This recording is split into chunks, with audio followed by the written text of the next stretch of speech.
हाँ दोस्तों, हम जैसा सोचते हैं उससे ये दुनिया काफी ज्यादा बेटर है। हम जब इस दुनिया के बारे में सोचते हैं तो मैक्सिमम टाइम वार, वायलेंस, नेचुरल डिजास्टर एटसेट्रा इन सब का ही वर्ल्ड व्यू बनता है। चीजें बुरी लगती हैं और हमारे स्क्रीन देखने के बाद लगता है कि ये सब चीजें और बुरी होती जा रही हैं। अमीर लोग अमीर होते जा रहे हैं और गरीब लोग और ज्यादा गरीब होते जा रहे हैं। लेकिन फ्रेंड्स, हम जो अपने दिमाग में वर्ल्ड व्यू बना के रखते हैं वो ओवर ड्रामेटिक है।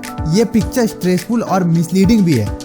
एक्चुअल में step by step, year by year ये वर्ल्ड इम्प्रूव हो रही है और बेटर हो रही है। चलिए मैं आपसे क्वेश्चन पूछता हूँ, उसका आंसर आप कमेंट बॉक्स में बताइए।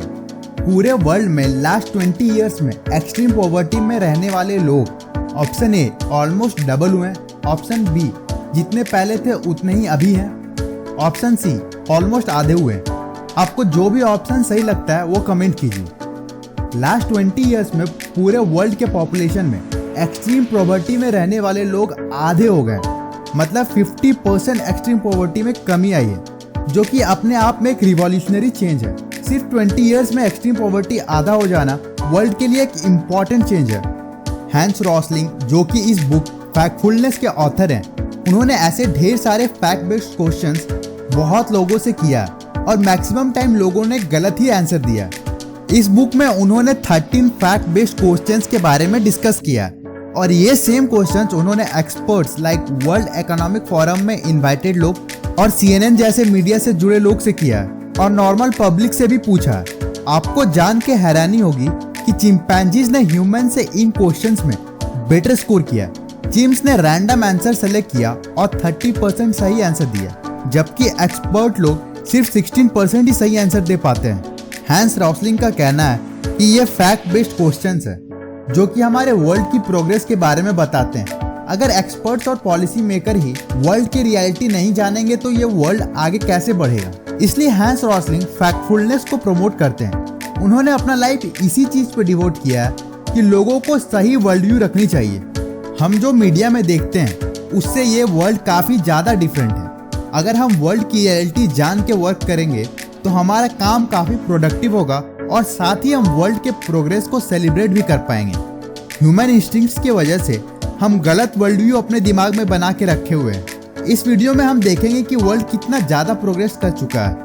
The gap instinct. ऑथर ने इस इंस्टिंक्ट के बारे में समझाने के लिए चाइल्ड मोर्टेलिटी रेट के बारे में डिस्कस किया। ये इसलिए नहीं कि ऑथर बच्चों से ऑब्सेस्ड हैं, ये इसलिए क्योंकि चाइल्ड मोर्टेलिटी रेट एक ऐसा मैट्रिक है जिससे हम एक कंट्री के प्रोग्रेस को इजीली मेजर कर सकते हैं। 1960 में सऊदी अरबिया में हर 1000 बेबीज में से 242 की डेथ हो जाती थी, लेकिन अब सिर्फ 6 की डेथ होती है। मतलब अभी सऊदी अरबिया में 1000 बेबीज में से 994 सर्वाइव कर जाते हैं। इसका मतलब सऊदी अरबिया में फूड एक्सेस अच्छा है, क्लीन वाटर है, प्रॉपर सीवेज सिस्टम है, प्राइमरी हेल्थ केयर एक्सेसिबल है और हर बच्चे को प्रॉपर वैक्सीनेशन मिल रही है। साथ ही इससे ये पता चलता है कि वहाँ की मदर्स लिटरेट हो रही हैं। पेरेंट्स अपने बच्चों को जर्म्स और वायलेंस से प्रोटेक्ट कर पा रहे हैं। सिर्फ एक रेट से ही हम पूरे सोसाइटी के प्रोग्रेस को मेजर कर सकते हैं। सिर्फ 58 ईयर्स में सऊदी अरबिया ने बहुत ही अच्छा इम्प्रूवमेंट कर लिया। अभी वर्ल्ड में ऐसा कोई भी कंट्री नहीं है जहाँ चाइल्ड मोर्टेलिटी रेट बढ़ रहा है, क्योंकि in general world is getting better. लोगों के मन में एक मेगा मिसकंसेप्शन है कि वर्ल्ड 2 पार्ट्स में डिवाइडेड है, चाहे वो डेवलपिंग एंड डेवलप्ड पार्ट हो या रिच वर्सेस पुअर पार्ट हो। इस ग्राफ को देखिए जहां बबल्स कंट्रीज को रिप्रेजेंट कर रहे हैं और वर्ल्ड को 2 पार्ट्स में डिवाइड किया गया। लेकिन फ्रेंड्स, ये कंसेप्ट आउटडेटेड है क्योंकि ये ग्राफ 1965 की है। करंट ग्राफ ये है। यहाँ हम देख सकते हैं कि मैक्सिमम कंट्रीज एक ही बॉक्स के अंदर है। तो ये डेवलपिंग और डेवलप्ड कंसेप्ट से हम वर्ल्ड की रियलिटी तो नहीं जान सकते। ये ग्राफ बेबीज पर women versus child survival rate के बीच में है, क्योंकि हम जानते हैं कि चाइल्ड मोर्टेलिटी रेट से हम एक सोसाइटी के प्रोग्रेस को मेजर कर सकते हैं। ऑथर ने वर्ल्ड के लिए एक न्यू कंसेप्ट डिजाइन किया जिससे वर्ल्ड के करंट सिनेरियो के बारे में अच्छे से क्लैरिटी मिल सकती है और उनके इस कंसेप्ट को वर्ल्ड बैंक ने भी एक्सेप्ट किया है। ये है 4 लेवल इनकम कंसेप्ट। अगर कोई लेवल 1 पे है तो उसके पास वाटर के लिए इस तरह के सोर्सेज हैं, ट्रांसपोर्ट के लिए इस तरह। लेवल 1 पे इस तरह से कुकिंग होती है और उसका मील प्लेट ऐसा दिखता है। लेकिन अगर कोई लेवल 2 पे है तो उसके पास ये सारे रिसोर्सेस और बेसिक नीड्स हैं। लेवल 3 में रहने वाले लोगों के पास लेवल 2 से थोड़ा बेटर चीज अवेलेबल है। और अगर कोई अपना इनकम और बढ़ाता है और लेवल 4 पे आता है तो उसके पास इस तरह के चीज अवेलेबल होंगे। लेवल 1 में रहने वाले लोग डेली ₹0 से ₹75 अर्न करते हैं। लेवल 2 में लोग ₹75 से ₹300 अर्न करते हैं डेली। थोड़ा मेहनत करके जो लोग लेवल 2 से लेवल 3 में जाते हैं वो डेली ₹1000 अर्न करते हैं। और लेवल 4 के लोग डेली ₹2000 से ₹2200 अर्न करते हैं। हमें लगता है कि मैक्सिमम लोग एक्सट्रीम पॉवर्टी में रहते हैं, जबकि करंट फैक्ट ये है कि वर्ल्ड की 75% पॉपुलेशन मिडिल इनकम कंट्रीज में जीती है। 7 बिलियन पॉपुलेशन को डिवाइड करके देखें तो 1 बिलियन एक्सट्रीम पॉवर्टी में है, जो कि लेवल 1 है। 3 बिलियन लोग लेवल 2 पे हैं, 2 बिलियन लेवल 3 पे और 1 बिलियन लोग लेवल 4 पे हैं। सिर्फ 200 ईयर्स पहले 85% लोग लेवल 1 इनकम पे थे। 200 ईयर्स में वर्ल्ड ने काफी प्रोग्रेस किया। मीडिया हमें हमेशा रिच और पुअर के बीच के गैप के बारे में दिखाता रहता है, जबकि एक्चुअली ऐसा कोई गैप है ही नहीं, क्योंकि मैक्सिमम लोग 75% इसी गैप में रहते हैं। हाँ, ये बात सच है कि 1 बिलियन लोग अभी भी एक्सट्रीम पॉवर्टी में हैं, जिसके लिए गवर्नमेंट एंड और लोगों को काम करना जरूरी है।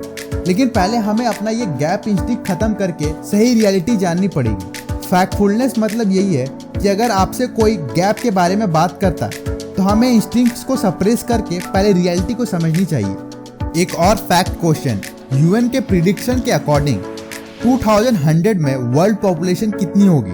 Option E 20 billion, option F 11 billion या ऑप्शन जी 15 बिलियन। सही ऑप्शन को कमेंट करके बताइए। इसका आंसर बताऊं उससे पहले चलिए एक ग्राफ देखते हैं। ये ग्राफ 2100 में प्रोजेक्टेड वर्ल्ड पॉपुलेशन को प्रिडिक्ट करता है, जो कि अप्रॉक्स 15 to 16 बिलियन होगा, मतलब अभी से डबल।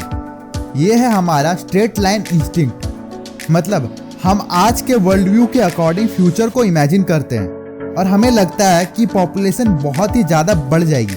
लेकिन फ्रेंड्स, इस ग्राफ को देखिए, इसमें एवरेज नंबर ऑफ बेबीज पर वुमेन 1800 से अभी तक के बारे में स्केच किया गया है। इस ग्राफ से ये क्लियर है कि अभी एवरेज पर वुमेन 2.5 चाइल्ड्स हैं और 2100 में ये पर वुमेन 2 चाइल्ड से भी कम हो जाएगा। ये ग्राफ इंस्टिंक्ट पे बेस्ड नहीं है। हम जान रहे हैं कि वर्ल्ड में एक्सट्रीम पॉवर्टी कम हो रही है, इसके साथ ही गर्ल एजुकेशन बढ़ रहा है, हेल्थ केयर ठीक हो रहा है, लोग लिटरेट हो रहे हैं, लोगों की लाइफ एक्सपेक्टेंसी आज के टाइम में 72 ईयर्स है। इन सब चीजों के चलते लोग मॉडर्न लाइफस्टाइल अपना रहे हैं और कम चाइल्ड की प्लानिंग कर रहे हैं। पहले मैक्सिमम लोग एक्सट्रीम पॉवर्टी में थे तो उन्हें डे लेबरर भी ज्यादा चाहिए होता था, इसलिए वो ज्यादा बच्चे करते थे। हेल्थ केयर ना होने की वजह से चाइल्ड मोर्टालिटी रेट ज्यादा थी, इसलिए लोग एक्स्ट्रा चाइल्ड बर्थ काउंट करके चलते थे। लेकिन अभी वर्ल्ड बेटर हो रही है तो चाइल्ड पर वुमेन भी कम हो रही है। इसी के अकॉर्डिंग ये ग्राफ है, जिसमें नंबर ऑफ चिल्ड्रन 2100 में कितना होगा ये बताया गया है। अभी वर्ल्ड में 2 बिलियन चिल्ड्रन है जिनकी एज 0 to 14 ईयर्स है और 2100 में भी 2 बिलियन चिल्ड्रन ही होंगे, क्योंकि चाइल्ड पर वुमेन डिक्रीज हो रहा है। इसलिए फ्रेंड्स, हमारा straight line instinct graph world population का गलत है। 2100 में वर्ल्ड पॉपुलेशन 11 बिलियन के आसपास होगी और उसके बाद ये कर्व फ्लैट हो जाएगा, मतलब वर्ल्ड पॉपुलेशन 10 बिलियन से 12 बिलियन ही रहेगा। फ्यूचर पॉपुलेशन एज ग्रुप इस इमेज से क्लियर होगा। अभी 2 बिलियन 0 to 15 एज ग्रुप में है, 2 billion 15 to 30, 1 billion 30 to 45 years, 1 billion 45 to 60 years और 1 बिलियन 60 to 75 ईयर्स। लेकिन 2075 में ये कुछ ऐसा होगा जहां सारे एज ग्रुप्स में सेम नंबर ऑफ पीपल होंगे, साथ ही 1 बिलियन लोग 75 प्लस एज ग्रुप में होंगे। वर्ल्ड पॉपुलेशन बीच में आउट ऑफ बैलेंस हो गई थी, लेकिन अभी हम फिर से न्यू बैलेंस की ओर बढ़ रहे हैं। तो दोस्तों, ऐसे बहुत सारे इंस्टिंक्ट्स हैं जिसके चलते हमारे दिमाग में गलत वर्ल्ड व्यू है, जबकि एक्चुअल रियलिटी अलग है। चलिए और कुछ फैक्ट्स के बारे में बताता हूँ। फैक्ट 1, लो इनकम कंट्रीज में 60% गर्ल्स प्राइमरी एजुकेशन फिनिश करती हैं। गर्ल एजुकेशन से पूरा सोसाइटी आगे बढ़ता है और ये एक बहुत अच्छी अचीवमेंट है। फैक्ट 2, लास्ट 100 ईयर्स में नेचुरल डिजास्टर से होने वाली डेथ आधे से भी कम हो गई है। फैक्ट 3, 2100 में 11 बिलियन में से 9 बिलियन लोग एशिया और अफ्रीका में रहेंगे। अभी एशिया में 4 बिलियन लोग रहते हैं, जो आगे 5 बिलियन हो जाएगा। अफ्रीका में अभी 1 बिलियन पॉपुलेशन है, जो फ्यूचर में 4 बिलियन हो जाएगा। और भी फैक्ट्स जानने के लिए और फैक्टफुलनेस को अपनाने के लिए ये बुक को एक रीड जरूर दीजिए। इसकी लिंक आपको डिस्क्रिप्शन में मिल जाएगी। वीडियो देख के अगर आप वर्ल्ड बेटरमेंट के लिए इंस्पायर हुए हो तो एक लाइक जरूर कीजिए। Consider subscribing the channel. Thank you for watching. और हाँ, बेल आइकन प्रेस करके मेरे फ्यूचर वीडियोस के लिए नोटिफिकेशंस ऑन कर लीजिए।